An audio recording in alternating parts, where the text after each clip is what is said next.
Hello बच्चों, कैसे हैं आप। बच्चों, आज हम पढ़ेंगे कक्षा 8 सामाजिक अध्ययन के अंतर्गत संसाधन एवं विकास विषय का तीसरा पाठ खनिज और शक्ति संसाधन। आप देख रहे हैं यहाँ पर, ये है आपका पाठ 3 खनिज और शक्ति संसाधन। हम आपको बताएंगे इस पाठ से संबंधित प्रश्नों के उत्तर, लेकिन उससे पहले आइए देख लेते हैं एक झलक इस पाठ की, ताकि आपको पूरा पाठ अच्छे से समझ आ जाए। आप चाहें तो इस पाठ को यहाँ से पढ़ें, इस वीडियो के माध्यम से पढ़ें, और चाहे अपनी पाठ्य पुस्तक से। लेकिन याद रहे बच्चों, एक बार पाठ को जरूर से जरूर पढ़ लें। इससे ये होगा कि आपको जो यहाँ पर प्रश्नों के उत्तर बताए जाएंगे उन्हें समझने में आपको ज़्यादा परेशानी नहीं होगी, और आप उन्हें अपनी नोटबुक में नोट करें, उन्हें अच्छे से याद करें। तो देख रहे हैं ना आप, ये है आपका पाठ 3। इसके बाद जैसे ही यहाँ पर ये पाठ समाप्त होता है, हम आपको ले चलेंगे पाठ से संबंधित प्रश्नों के उत्तरों पर, और आप जो है प्रश्नों के उत्तरों को ध्यानपूर्वक देखें, उन्हें याद करें। तो ये है बच्चों आपका पाठ 3। चलिए शुरू करते हैं इसके बाद इस पाठ से संबंधित प्रश्नों के उत्तर। आप देख रहे हैं ना, ये आपका पूरा पाठ दिखा रहे हैं हम आपको। आप यहाँ से पढ़ सकते हैं पाठ को और इसे समझ सकते हैं अच्छे से कि इसमें क्या कुछ कहा गया है। देख रहे हैं बच्चों, पूरा पाठ है ये आपका यहाँ पर। और इसके बाद यहाँ पर शुरू हो जाते हैं इस पाठ से संबंधित प्रश्न, और इन सारे प्रश्नों के उत्तर हम आपको बताने वाले हैं। तो आप लगातार देखते रहें वीडियो और जुड़े रहें हमारे साथ। यदि अभी तक आपने चैनल को सब्सक्राइब नहीं किया तो चैनल को सब्सक्राइब अवश्य कर दें, क्योंकि यहाँ पर आपको कक्षा 8 हिंदी वसंत, हिंदी व्याकरण और सामाजिक अध्ययन के सभी पाठों के प्रश्नोत्तर देखने को मिलते हैं। तो आप लगातार देखते रहें वीडियो और जुड़े रहें हमारे साथ। चलिए शुरू कर लेते हैं ज़्यादा देर न करते हुए पाठ से संबंधित प्रश्नों के उत्तर। तो बच्चों, आप देख रहे हैं ना, ये है आपका कक्षा 8 संसाधन एवं विकास विषय का पाठ 3 खनिज और शक्ति संसाधन। हम आपको बता रहे हैं इस पाठ से संबंधित प्रश्नों के उत्तर अभ्यास प्रश्न उत्तर में। तो सबसे पहला प्रश्न है बच्चों आपका, निम्नलिखित प्रश्नों के उत्तर दीजिए। और प्रश्न है फर्स्ट वाला है आपका, प्रतिदिन आपके उपयोग में आने वाले 3 सामान्य खनिजों के नाम बताइए। उत्तर में क्या लिखेंगे आप? उत्तर लिखेंगे प्रतिदिन उपयोग में आने वाले सामान्य खनिज हैं लोहा, नमक और ग्रेफाइट। ठीक है, तो इस प्रकार से आप अपना उत्तर लिखेंगे। अगला प्रश्न है बच्चों, सेकेंड क्वेश्चन है, अयस्क क्या है? धात्विक खनिजों के अयस्क सामान्यतः कहाँ पाए जाते हैं? उत्तर लिखेंगे आप, जिन सेलों से खनिजों का खनन किया जाता है वे सेल अयस्क कहलाती हैं। धात्विक खनिजों के अयस्क सामान्यतः आग्नेय और कायांतरित सेलों में पाए जाते हैं। आई ना बात समझ में? तो इस प्रकार से आप दूसरा प्रश्न है आपका और इसका उत्तर लिखेंगे। अगला प्रश्न है बच्चों, थर्ड क्वेश्चन है आपका, प्राकृतिक गैस संसाधनों में संपन्न 2 प्रदेशों के नाम बताइए। तो कौन से 2 प्रदेश हैं वो? उत्तर में लिखेंगे प्राकृतिक गैस संसाधन से संपन्न 2 प्रदेश हैं जैसलमेर यानी कि राजस्थान में और मुंबई महाराष्ट्र में। ठीक है ना, तो इस प्रकार से आप जो है 2 प्रदेशों के नाम लिख सकते हैं। ये आपका थर्ड क्वेश्चन और उसका आंसर। अगला क्वेश्चन है बच्चों, निम्न के लिए आप ऊर्जा के किन स्रोतों का सुझाव देंगे? किन के लिए? ग्रामीण क्षेत्रों के लिए, तटीय क्षेत्रों के लिए और शुष्क प्रदेशों के लिए।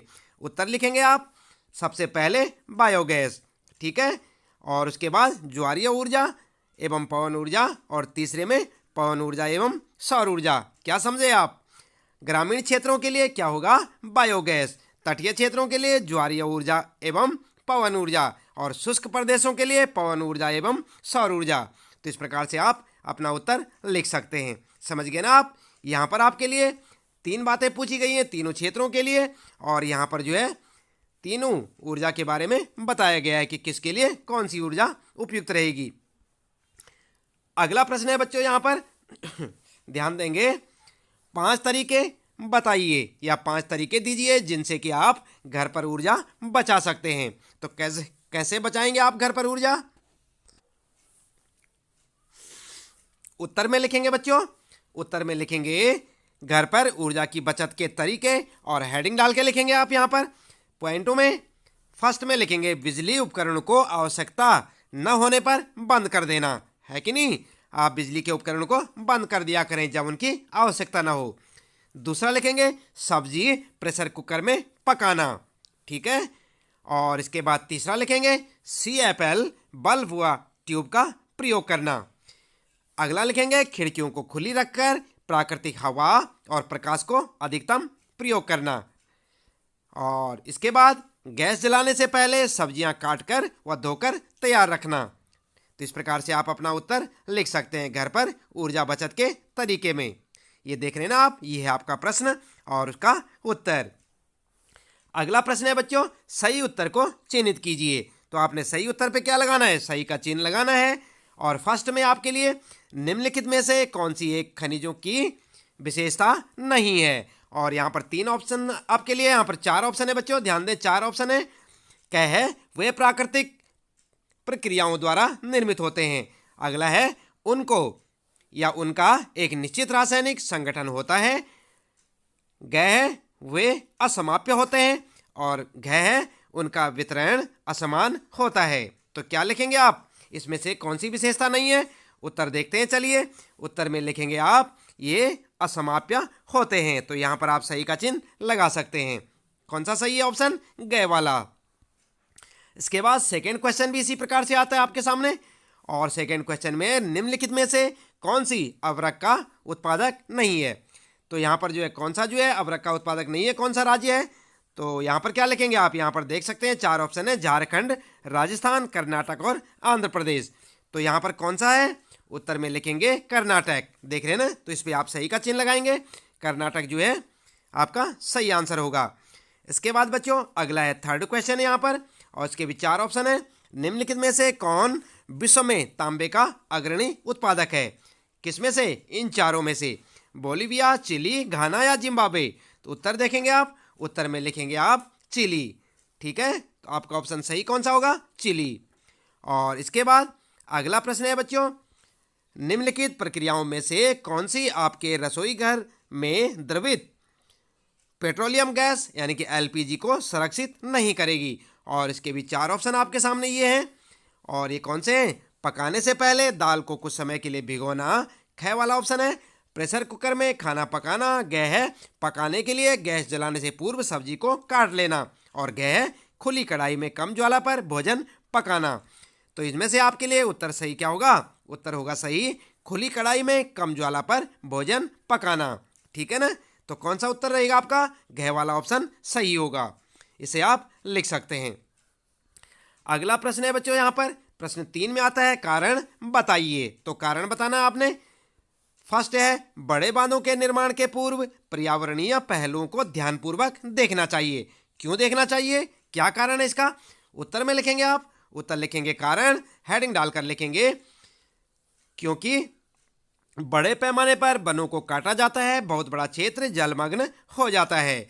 अगला कारण है स्थानीय स्तर पर भूकंप भूस्खलन का खतरा बढ़ जाता है। तो ये 2 कारण है बच्चों, मेन कारण 2 है ये, और इन्हें आप लिखेंगे। अगला है सेकंड क्वेश्चन है, अधिकांश उद्योग कोयला खानों के पास केंद्रित होते हैं, इसका क्या कारण है।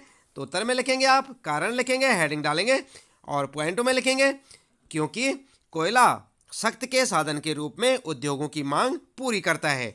और सेकंड कारण लिखेंगे, कोयला एक भारी खनिज ईंधन है जिसे दूर क्षेत्रों में ढोने से खर्च और समय बढ़ जाता है, ठीक है ना। तो इस प्रकार से आप अपने उत्तर लिख सकते हैं। अगला है बच्चों थर्ड क्वेश्चन में पूछा है पेट्रोलियम को काला सोना कहा जाता है। तो क्यों कहा जाता है पेट्रोलियम को काला सोना, इसका कारण क्या है, कारण लिखेंगे उत्तर में और हेडिंग डाल के लिखेंगे पेट्रोलियम और इससे बने उत्पादों के महत्व तथा अधिक मूल्यवान होने के कारण ही इसे काला सोना कहा जाता है। समझ गए ना आप, क्यों कहा जाता है इसे काला सोना, क्योंकि यह मूल्यवान होता है और इसके जो उत्पाद होते हैं इनका अधिक महत्व है।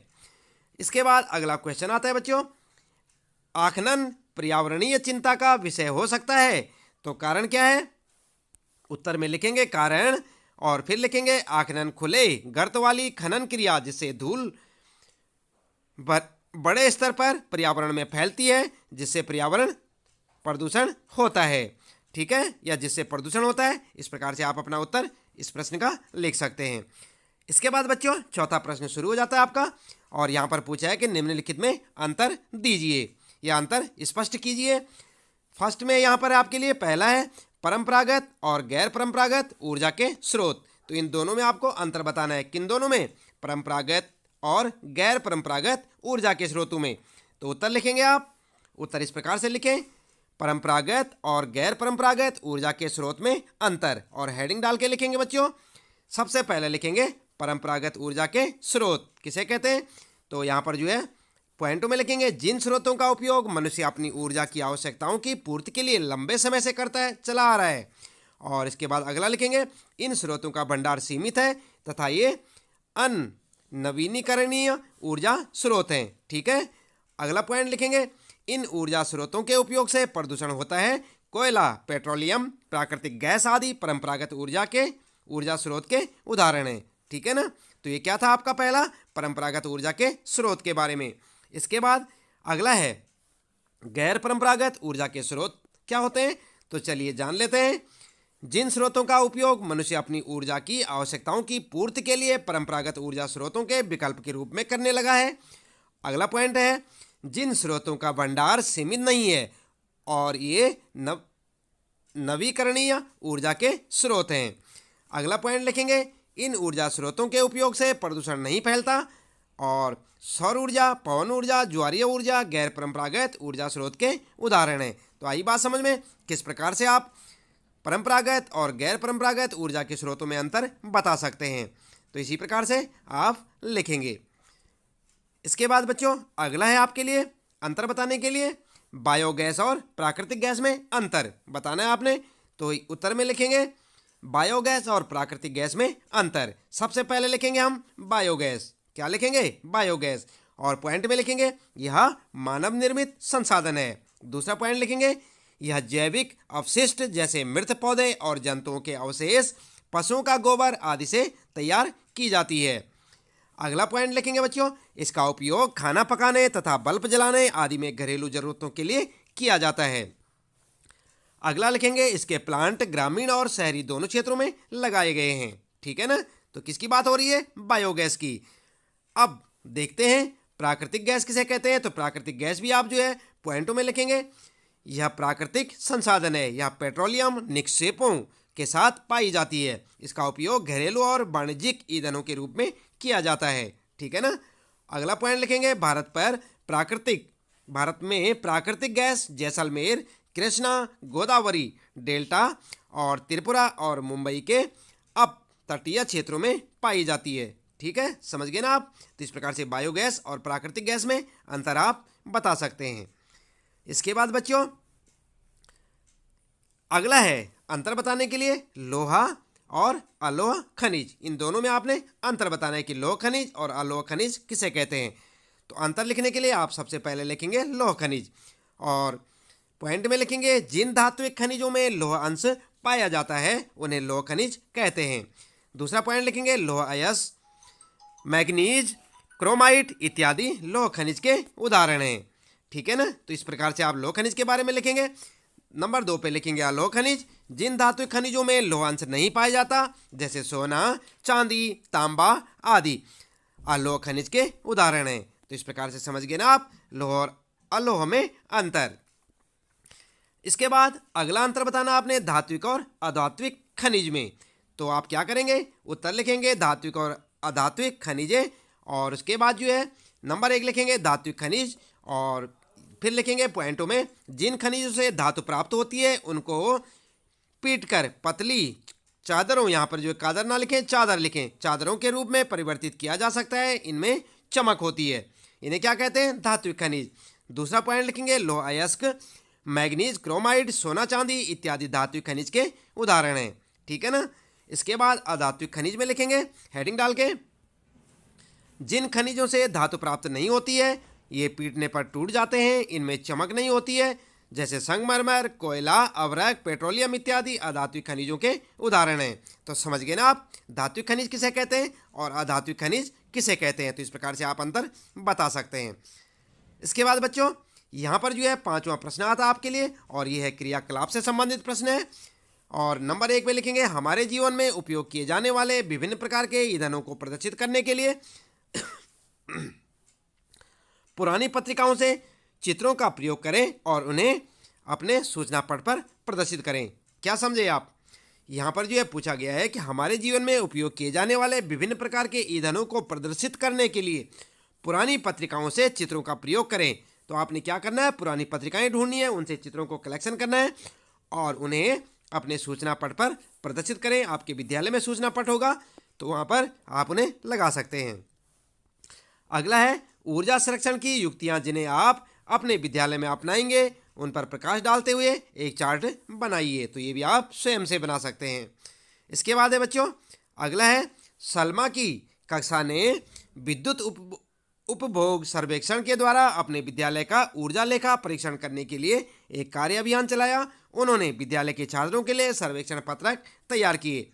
ठीक है ना? तो कैसे किए होंगे, चलिए यहाँ पर देख लेते हैं। जैसे ये विद्युत सेवा के बारे में यहाँ पर जो है इसी प्रकार से आप भी एक जो है टेबल बनाएंगे, अच्छी सी बनाएं।